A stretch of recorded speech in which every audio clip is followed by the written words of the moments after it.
जैसा कि last episode में हमने देखा कि जियान क्वीन मेड्यूसा के साथ फाइनली बाहर आ गया है। जियान को देखकर सब बहुत ज्यादा खुश हो जाते हैं और लिन ज़ियाओ कहता है कि जियान को समझना इतना आसान नहीं है। जियान टार तोड़ कर आया था जिससे काफी सारा लावा बाहर आ रहा था, लेकिन जियान एक हाथ के कंट्रोल से ही उस पूरे लावा को कंट्रोल कर देता है, जिससे वो सारा लावा फिर से अंदर जाने लगता है और ये देखकर सब हैरान हो जाते हैं। जियान किंग ऑफ फाइटर में प्रमोट हो गया है और ये फिर से बहुत ज्यादा स्ट्रॉन्ग हो गया है, यानी ये टार के अंदर बहुत समय से है। इसकी बॉडी भी अलग हो गई है और इसके फेस में चेंज हो गया है।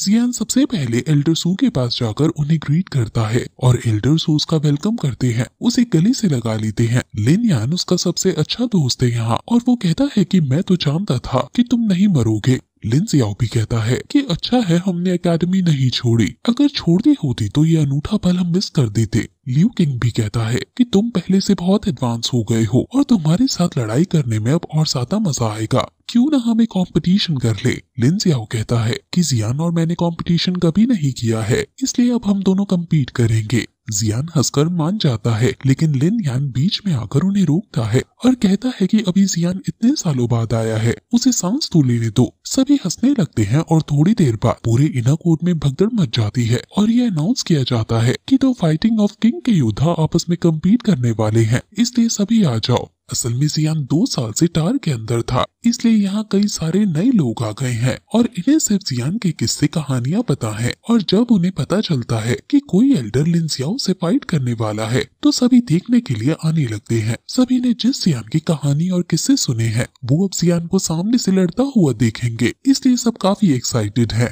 अब सीनियर लिन ज़ियाओ 2 साल होने की वजह से एल्डर बन चुका है। लोगों ने जियान के बारे में सुना है कि उसने दो बैंक पावर पर होने वाले ओपोनेंट को भी हरा दिया था, इसलिए शायद जियान के लिए एल्डर लिन ज़ियाओ से लड़ना आसान हो। लेकिन बाकी लोग ये भी कहते हैं कि रूमर्स को सिर्फ एक्सैजरेट करके फैलाया जाता है, हम नहीं मानते कि जियान इतना ताकतवर है। अब फिर वहाँ जियान एक नए अवतार के साथ आ जाता है और सब उसको देखकर एक्साइटेड हो जाते हैं। वहाँ अब एल्डर सू भी आते हैं और उनके असिस्टेंट्स कहते हैं कि जियान का जीत पाना मुश्किल है, क्योंकि इन 2 सालों में लिन ज़ियाओ ने भी काफी मेहनत की है और फाइटिंग किंग के 5 स्टार पर आ गया है वो। एल्डर सू को भी थोड़ा डाउट होता है। पैंग मैंग के सभी लोग अपने एल्डर जियान की जीत चाहते हैं और जियान पैंग मैंग को इतना ग्रो होता हुआ देखकर काफी खुश होता है, क्योंकि अब पैंग मैंग में सबसे ज्यादा लोग हैं। लिन ज़ियाओ बताता है कि इन 2 सालों में मैंने बहुत तरक्की की है, इसलिए तुम संभल कर रहना। जियान उसे उसको सावधान करने के लिए धन्यवाद कहता है और जियान अपनी 3000 थंडर स्ट्राइक से उस पर हमला कर देता है। जियान उसे अपनी स्पीड में कंफ्यूज करने की कोशिश कर रहा है और इनकी स्पीड इतनी तेज है कि ऑडियंस तो इन्हें देख ही नहीं पा रही है। जियान एक ग्रीन फायर का यूज करता है और लिन ज़ियाओ को उसमें फंसा देता है। लिन ज़ियाओ कैसे ना कैसे करके उससे छूटने की कोशिश करता है, लेकिन जियान अब एमरल्ड ग्रीन फ्लेम का यूज करके उस पर अटैक कर देता है। लिन ज़ियाओ ब्लेड नेट का यूज करके डिफेंस करने की कोशिश करता है, लेकिन जियान उसकी गर्दन तक पहुंच जाता है और उसे चकमा दे देता है और जियान अब जीत जाता है। ये देखकर सभी हैरान हो जाते हैं कि बिना किसी वेपन के जियान ने एल्डर लिन ज़ियाओ को हरा दिया, लेकिन उन्हें ये समझ नहीं आता कि ये ग्रीन फ्लेम जियान के हाथ में जो थी वो क्या है।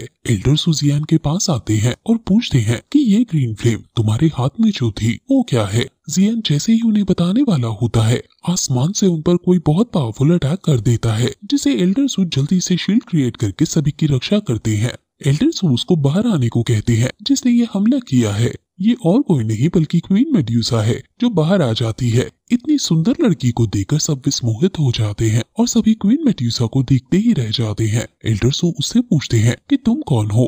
क्वीन मेड्यूसा कहती है कि मैं यहाँ जियान के लिए आई हूँ, मेरा तुम में से किसी से कोई लेना देना नहीं है। एल्डर सू जियान से पूछते हैं कि क्या तुम इसे जानते हो, जिस पर जियान कहता है कि हाँ, थोड़ा इससे पंगा चल रहा है। एल्डर सू थोड़े टेंशन में आ जाते हैं और पूछते हैं कि आखिर तुम तो सॉन्ग एक्सपर्ट को कैसे छेड़ सकते हो, कैसे तुमने इससे पंगा ले लिया, अगर मैं भी इससे लड़ूं तो शायद ये मुझे हरा दे। जियान बात को समझकर आगे बढ़ता है और क्वीन मेड्यूसा से कहता है कि तुम थोड़े समय के लिए रुक जाओ, मेरी लाइफ तुम्हारे ही नाम है, मैं बस अपने कुछ अधूरे काम निपटा लूं। क्वीन मेड्यूसा उसकी एक बात सुनने को रेडी नहीं है और कहती है कि मुझे तुम्हारी मौत अभी इसी वक्त चाहिए और वो उस पर हमला कर देती है। एल्डर सू उसे रोकते हैं, लेकिन वो इसमें खुद भी थोड़े घायल हो जाते हैं। एल्डर सू क्वीन मेड्यूसा से कहते हैं कि जियान मेरे इनर कोड का एक मेंबर है, इसलिए क्यों ना हम आराम से बैठकर बात करें। क्वीन मेड्यूसा भी आसपास देखकर समझ जाती है कि अभी टाइम सही नहीं है, और वो कहती है कि मैं तुम्हें थोड़ा टाइम और देती हूँ, और फिर तुम ये भी मत सोचना कि कुछ डॉग तुम्हें प्रोटेक्ट कर रहे हैं तो मैं तुम्हें नहीं मारूंगी।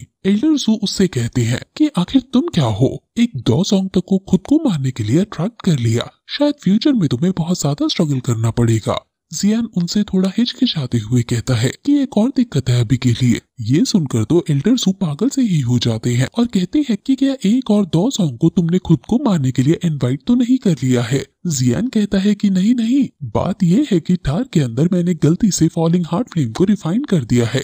ये सुनकर एल्डर सू बहुत ज्यादा शॉक हो जाते हैं और कहते हैं कि तुमने क्या कर दिया। वो सभी वापस टार में जाते हैं और जियान को बताते हैं कि हम काफी सालों से इसको यहाँ बंद करते आए हैं, और यहाँ तक कि जब हान फैंग ने इसको लेने का ट्राई किया, हमने उसको भी अपनी जान की परवाह ना करते हुए रोकने का ट्राई किया। हम तुम्हें इसे ले जाने नहीं दे सकते हैं। तुम हर साल या हर 2 साल में यहाँ आओगे और थोड़ा थोड़ा कंडेंस करके इसे यहाँ वापस लौट आओगे। जियान एग्री कर जाता है और फिर एल्डर सू से एक रिक्वेस्ट करता है। वो उनको कुछ मेडिसिन के नाम देता है और कहता है कि क्या आप मुझे ये प्रोवाइड करा सकते हैं, जिस पर एल्डर सू मान जाते हैं क्योंकि जियान ने इनके लिए इतना कुछ किया है। लेकिन वो पूछते हैं कि आखिर तुम्हें ये सब क्यों चाहिए, जिस पर वो बताता है कि मुझे अपने किसी फ्रेंड की सोल को बॉडी देनी है। और वो और भी बातें करते हैं, जिससे जियान को पता चलता है कि इन 2 सालों में हान फैंग ने ब्लैकफुट एरिया में अपनी मजबूत पकड़ जमा ली है। वो बहुत ज्यादा स्ट्रॉन्ग हो गया है और हमने भी उसे काफी पकड़ने की कोशिश की, लेकिन वो हमेशा बच गया और शायद हम इस पॉइंट पर उसे नहीं पकड़ सकते हैं।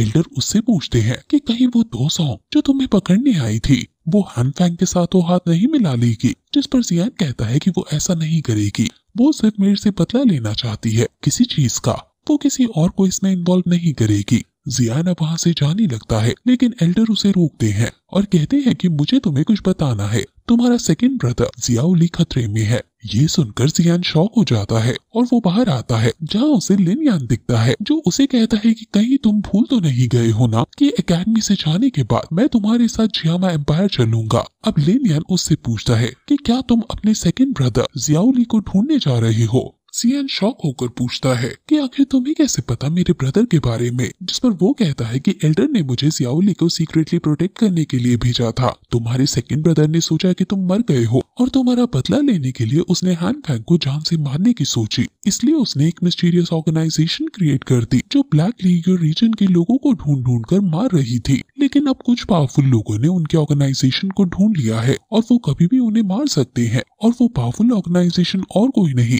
बल्कि ब्लड सेक्ट है और फैन लाओ उनके पीछे पड़ा है। लिन यान कहता है कि तुम्हें कुछ अपने साथ बंदे जोड़ लेने चाहिए जो तुम्हारे साथ जाकर तुम्हारे भाई को ढूंढ सके। जियान कहता है कि यहाँ के एल्डर्स को एल्डर सू ने बुला रखा है ताकि वो ब्लैक लीग के साथ युद्ध कर सके। अब भला मैं कहाँ से और लोग लाऊंगा, जिस पर लिन यान हंसते हुए कहता है कि क्या तुम अपने पैन मैन को भूल गए। अब फिर कुछ समय बाद हमें 4 बड़े बड़े जहाज में पैन मैन के ताकतवर मेंबर्स को जियान और लिन यान के साथ ब्लैक हॉर्न रीजन में जाते हुए दिखाया जाता है। सभी लोग जियान के लिए अपनी जान तक लगाने के लिए तैयार हैं और सभी बहुत मोटिवेटेड हैं। होजी और पैन मैन के जो फर्स्ट मेंबर था, जो कि अब सीनियर हो गया है, इन्होंने पूरे पैन मैन को अच्छे से ट्रेन करके स्ट्रॉन्ग बना दिया है। जियान का भी इसमें बहुत कंट्रीब्यूशन है और इसी की वजह से पैन मैन को इन सालों में कोई दिक्कत नहीं हुई और जियान अब जियान के लिए बॉडी ट्रांसफॉर्मेशन पिल बनाने का वादा कर देता है, जिससे वो जब चाहे तब अपनी बॉडी को ट्रांसफॉर्म कर सकती है। और वो लोग जा ही रहे थे कि तभी फैन लाओ जंगल के अंदर जियाओ ली के 8 आदमियों को मार देता है और फैन लाओ को क्योंकि उसकी लोकेशन का पता चल गया था, इसलिए वो जियाओ ली की तरफ बढ़ता ही जा रहा है। जियाओ ली भी इसको फेस करने के लिए अपनी सेना के साथ तैयार है। वही जियान जो जल्दी से अपने भाई के पास पहुंचना चाहता है, वो बाकियों को छोड़कर और उनसे लोकेशन पर पहुंचने को कहकर खुद उड़कर वहां जल्दी से जाने लगता है और फिर ये एपिसोड यहीं खत्म हो जाता है।